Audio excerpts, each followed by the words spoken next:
Real Star Wars story. The real Star Wars story is this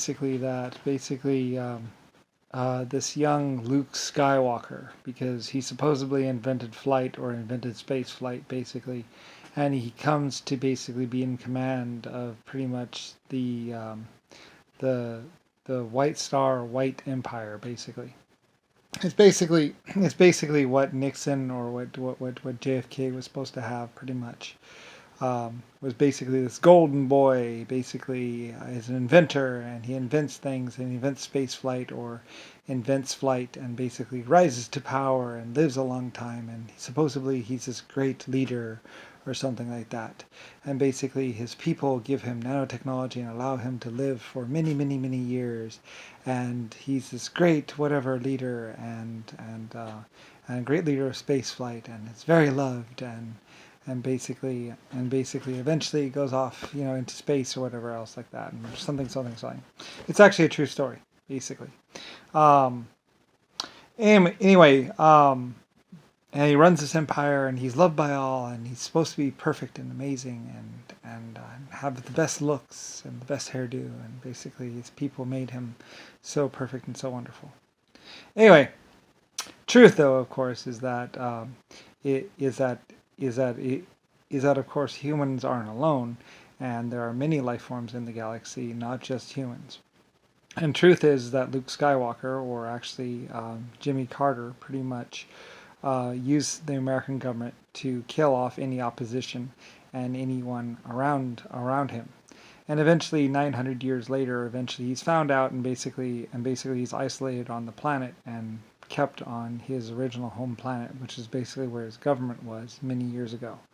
And after a billion or so years, he has languished around by basically trying to keep control of the whole galaxy or the whole universe, basically to keep the lie of what he has done basically a secret, pretty much. And like I said, his actual real body is wasting away inside some machine cellar, basically barely being kept alive by some nanotech robots and everything else.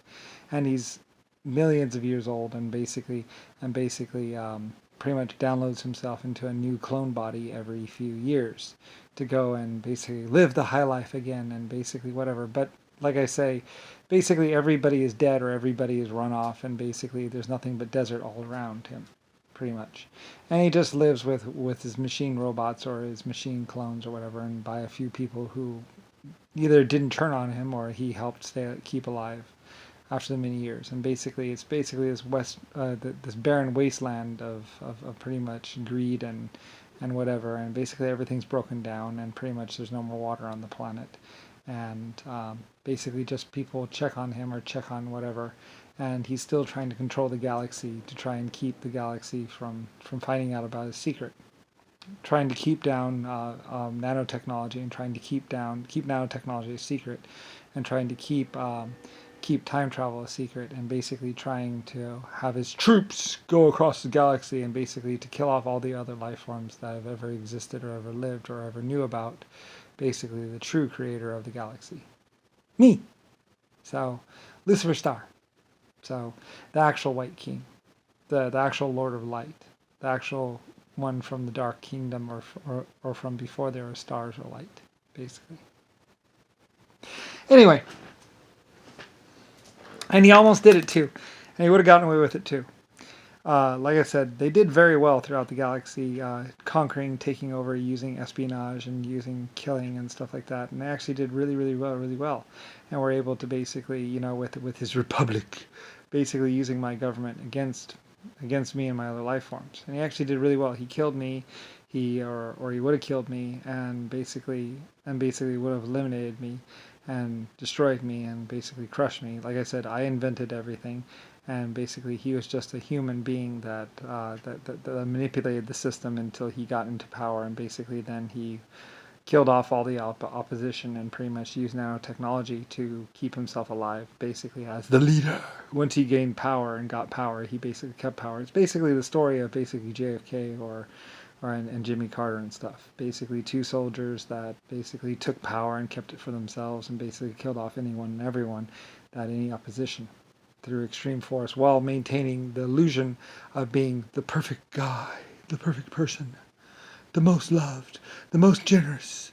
But realistically, he's been living and basically using the tax money and using someone else's money to basically keep himself alive and keep the lie going, basically, by killing off anyone old or anyone who knew about the empire before,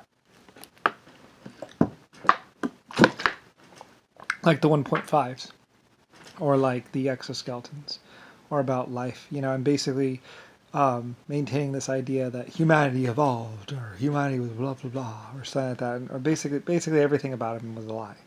Everything about Luke Skywalker is a lie. He was always a horrible person. He was always a luxurious fool, and he was always a luxurious person that basically forced his way onto most women. But most women look at his boyish looks or whatever and think, oh, he's not so bad.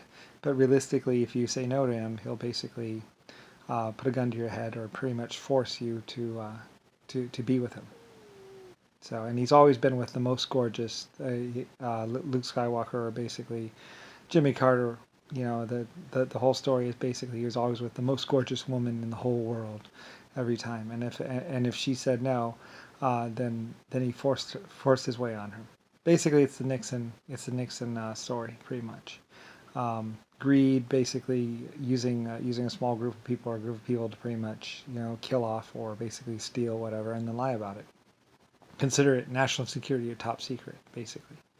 And by releasing stories about how they were actually bad people, so it always makes Luke Skywalker or Jimmy Carter or Richard Nixon look like a hero.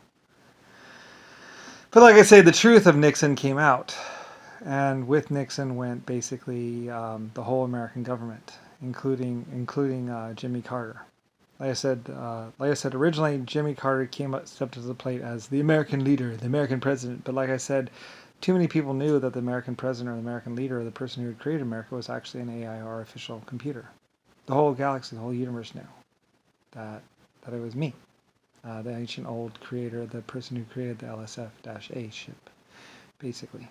And there was some other stuff where basically I had to wean my way into Boba Fett. Boba Fett was a clone, basically Charles, Charles in Charge, basically someone like him, basically an actor or whatever else that they started cloning because he had good looks or whatever else. They started cloning all the good-looking people, basically. Anyway, and using them as their military force, whatever, or their subversion people, And basically, Charles hated the food. He always got it was the same 4 meals every single day, or the same 4 basically good for you meals, and all the white walls. And he's like, "Why are the walls always white? Why is everything always white? Why do we go to these to these planets and everything, But we can't ask about the ruins. We can't talk to the people. We can't wonder about what the words say on the walls. We can't wonder about the people before, and it's the same food. And like I said, every 6 months or every couple of years, basically they reset their brains or whatever, make them forget things. Use drugs that make them forget after the missions. After you do every mission, you basically forget what you did, pretty much. So you never know what you did. And Charles even says that. He even says, "I know I've been on 240 missions, but I don't know what I did on 240 missions. I only remember the last mission. And I know we were doing something good, but what was it?" Because it's all just brainwashing and programming. So anyway, Charles has a few issues, and they're going to send Charles to to room number 200, or some room basically that actually exists, and basically it's a brainwashing or mind control room where basically they play with your brain and play with your memories, and basically they give you all kinds of drugs that basically mess up your mind. And then they reset you pretty much using drugs, combination of drugs and also visual inputs and all kinds of stuff that basically make you forget everything, and basically they whatever. Anyway, it doesn't really work that well, but basically, and when it stops working, basically they kill you. So there's 2 rooms. One's for reprogramming a person, and one's for actually killing a person. Anyway, that's another thing. That's another thing. Charles knows about people that have been to the other room, and he's like, how come I never see those people again? Because there is a difference between each clone. They're not exactly always the same. It's that they do main. It's like twins or whatever. Anyway, so it's actually a real story that actually does happen at some point in time in existence, or would have happened basically, had I not been born, or had I not existed, basically. And I'm like, but I'm like that wild card, because I'm so old and so powerful. It's like, because I really am. It takes a lot of them to actually keep me from basically sprouting wings and flying. No, but it keeps a lot. That there were a lot of forces against me. They would have killed me hundreds of times, or they tried to kill me hundreds of times, thousands of times. And if it wasn't for the fact, I'm 100 trillion years Lucifer star from the dark, and supposedly I'm supposed to be a bad person, but I'm not actually a bad person. Never was. I'm just a builder. I build things, stretchy. Basically an nanotech robot, the original Lucifer Star.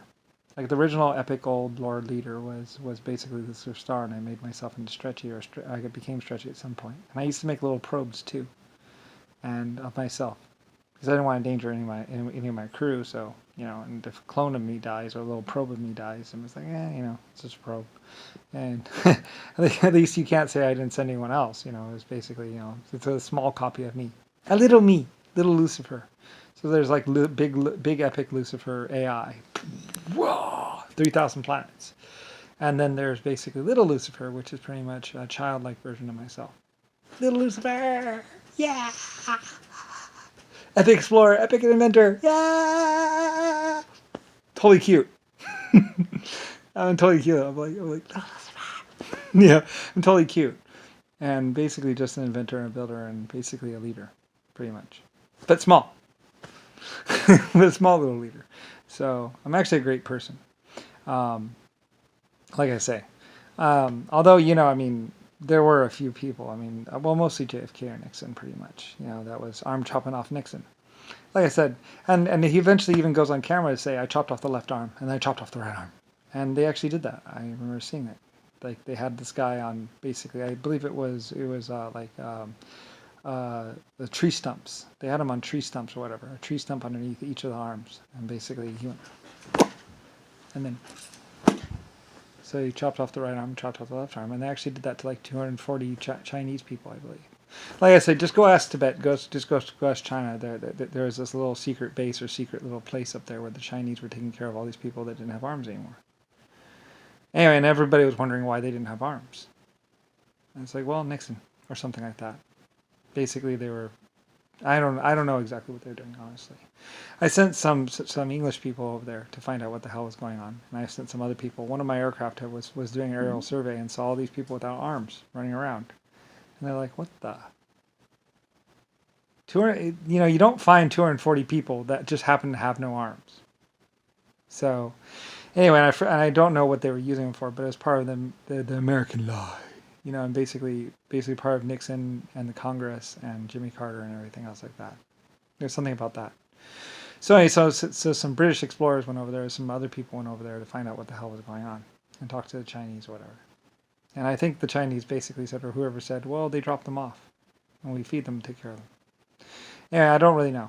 Like I said, ask China about it. Like I said, finally, like I said, that there was that one moment where basically the United States knew I was their leader, and I basically ordered John McCain and Chuck Yeager shot down.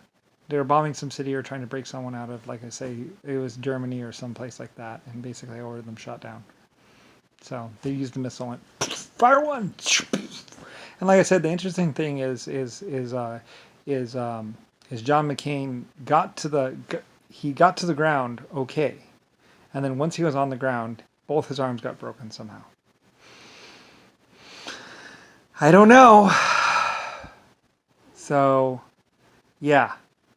Or Chuck Yeager. And they tried to say, oh, his injection seat that failed and he broke his arms on the landing. It's like, no. He got to the ground okay. Somehow between the ground and whenever, he happened to have both his arms broken somehow. And I don't know. So, I don't know. Like I say, JFK wanted to kill John McCain and Chuck Yeager.